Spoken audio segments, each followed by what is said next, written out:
দিচ্ছে, প্রকৃত অর্থে মানুষেরও লাভ হোক সেই বাজেট দেখতে পাচ্ছি না। কিছু শিল্পপতিদের লাভ হবে, কিছু পুঁজিপতিদের লাভ হবে এই বাজেটের মাধ্যমে। কিভাবে দেখছেন? দেখুন, যেটা দরকার, যেটা প্রয়োজন আছে সে জায়গায় বাজেটটা ঠিকঠাক দাঁড় করতে পারেনি। শুধু এখানে এখানে এখানে একটু দিয়ে চমক দেওয়ার চেষ্টা হচ্ছে, আর কিছুই না। নতুনত্ব কিছুই নয়। শুধুমাত্র যেভাবে নদী ক্ষয়ের ফলে মানুষ ক্ষতিগ্রস্ত হচ্ছে সেটার জন্য, এবং ঘাটার মাস্টার প্ল্যানের ব্যাপারে এটা হয়েছে। কিন্তু দুর্ভাগ্যের বিষয়, সরকারি কর্মচারীদের যেটা প্রাপ্য, তাদের হকের প্রাপ্য, সেটা তাদেরকে দেওয়া হচ্ছে না। মাত্র 4% দিয়েছে। আমরা বারবার বলছি, খেলা মেলা করে যখন হাজার হাজার কোটি টাকা বিভিন্ন জায়গায় খরচ হচ্ছে, সেখানে সরকারি কর্মচারীদেরকে কেন তাদের হকের দিয়ে বুঝিয়ে দেওয়া হচ্ছে না?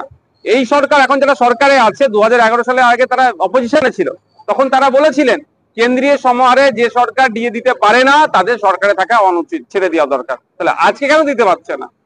অন্যান্য ক্ষেত্রে যেগুলো অপ্রয়োজনীয় আমি মনে করছি, সেখানে হাজার হাজার কোটি টাকা খরচ করছে। আর একটা সরকার এগিয়ে যেতে, সরকার যেটা চলছে পশ্চিমবাংলায়, যারা অগ্রণী ভূমিকা রাখে অবশ্যই আমাদের সরকারি কর্মচারীরা, তাদের অক্লান্ত পরিশ্রমের ফলে আমরা তারা আমাদের রাজ্য এগিয়ে যাচ্ছে। কিন্তু দুর্ভাগ্যের বিষয়, তাদেরকে তাদের হকের পাইয়ে দেওয়া হচ্ছে না। আর বিভিন্ন ক্ষেত্রে যেগুলো এসেছে, বরাদ্দের পরিমাণ আপনি অনেক দেখবেন। মাইনরিটি ডেভেলপমেন্টের জন্য 5,600 কোটি টাকা, লাস্ট ইয়ারে ছিল 5,500 কোটি টাকা, তার আগের ফিনান্সিয়াল ইয়ারে ছিল আপনার প্রায় 5,000 কোটি টাকা। কিন্তু এন্ড অফ দ্য ইয়ার আপনি কি দেখবেন? তার 14, 15, 16% খরচ হচ্ছে। লাভ কি হবে? ট্রাইবাল ডেভেলপমেন্টের জন্য দেখুন, একইভাবে বরাদ্দের পরিমাণ শুনে জানটা ঠান্ডা হয়ে যাবে। এত টাকা দিচ্ছে আদিবাসীদের উন্নয়নের জন্য, কিন্তু আদিবাসীদের দুরবস্থা ঘোচানোর জন্য টাকা কিন্তু খরচ হয় না। টাকার পরিমাণ, বরাদ্দের পরিমাণ প্রচুর দেখাচ্ছেন হেলথ ডিপার্টমেন্টে। হেলথ সেক্টরে প্রায় গত বছর সম্ভবত 26,000 কোটি টাকা ছিল, কিন্তু দেখুন মানে এখনো সেই ফিনান্সিয়াল ইয়ার চলছে, স্যালাইন না থাকার জন্য গরিব মানুষ তার ট্রিটমেন্টের জন্য স্যালাইনটাকে বাইরে থেকে কিনতে হচ্ছে। পর্যাপ্ত পরিমাণে মেডিসিন নাই, যে টাকা বরাদ্দ হচ্ছে সে টাকা খরচ হচ্ছে না। এই বছরে স্কুল এডুকেশনে প্রায় 41,000 কোটি টাকা বরাদ্দ হয়েছে। শুনতে খুব ভালো লাগছে, কিন্তু খোঁজ নিয়ে দেখুন এই 2024-25 অর্থবর্ষে কত স্কুল কম্পোজিট গ্রান্ট পেয়েছে। যে কম্পোজিট গ্রান্ট গুলোতে নিয়ে চক ডাস্টার থেকে শুরু করে, কোশ্চেন থেকে ছাপানো থেকে শুরু করে, স্কুলের ইলেকট্রিক বিল দেওয়া থেকে শুরু করে এই সমস্ত কাজগুলো হয়, সেগুলো হচ্ছে না। অন্তঃসার শূন্য একটা বাজেট, শুধু কিছু কিছু জায়গায় চমক দিচ্ছে, প্রকৃত অর্থে মানুষেরও লাভ হোক সেই বাজেট দেখতে পাচ্ছি না। কিছু শিল্পপতিদের লাভ হবে, কিছু পুঁজিপতিদের লাভ হবে এই বাজেটের মাধ্যমে। বিজেপির যে ওয়াকআউট, বিজেপি বলছে বেকার বিরোধী বাজেট, কি বলবেন? কোনো চাকরি তো দিশা নেই, কোনো চাকরির দিশা নেই বাজেটে। 2022 সালে, গতকালকে 2022 সালে যারা টেট পরীক্ষায় পাশ করে আছেন, তাদের এখনো মানে তাদের নিয়োগ তো দূরের কথা, পরে যে স্টেপ আছে সেগুলো কোনো হচ্ছে না। এটা 25 চলছে, তারা চপ বিক্রি করছে, প্রতীকী চপ বিক্রি প্রতিভা জানাচ্ছে। কোনো মানে চাকরির ক্ষেত্রে মানে যুব সমাজকে দিশা দেখানোর কোনো এই বাজেটের মধ্যে দেখতে পাচ্ছি না।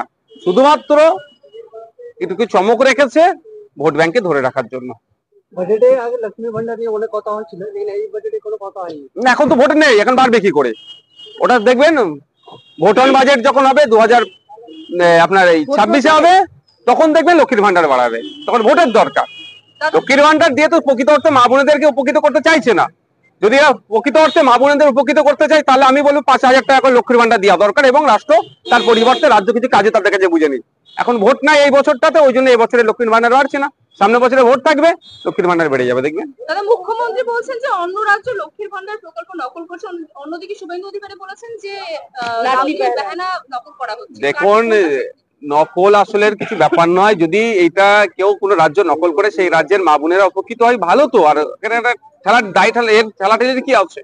লাডলি বাহানা বলুন আর লক্ষ্মীর ভান্ডার বলুন, প্রকৃত অর্থে যদি আমাদের বাড়ির লক্ষ্মীগুলো, আমাদের বাড়ির সরস্বতী গুলো, আমাদের বাড়ির ফতেমা গুলো কি প্রোটেক্ট থাকছে, সেটা আমাদের প্রথম দেখতে হবে।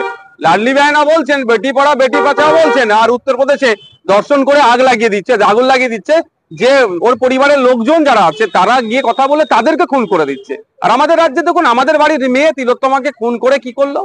তড়িঘড়ি তাকে দাও করে দিল।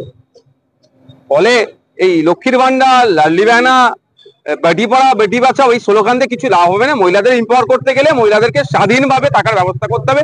মহিলাদের দিকে যারা কুনজরে দেখবে, তাদের দলমত নির্বিশেষে তাদের বিরুদ্ধে কঠোর ব্যবস্থা নিতে হবে। 26 আগে লাস্ট বাজেট, 26 ভোট আগে লাস্ট বাজেট, এই ভোট বাজেটটা এটা ফুল বাজেট আছে, ভোট অন বাজেট হবে 26-এ, সেটা দেখতে পাবে। ফল কি পড়বে 26-এর ভোটে? দেখুন, শুধুমাত্র ফল পড়ার জন্য নয় বাজেট গুলো, কিন্তু আমরা একটা গুলিয়ে ফেলছি।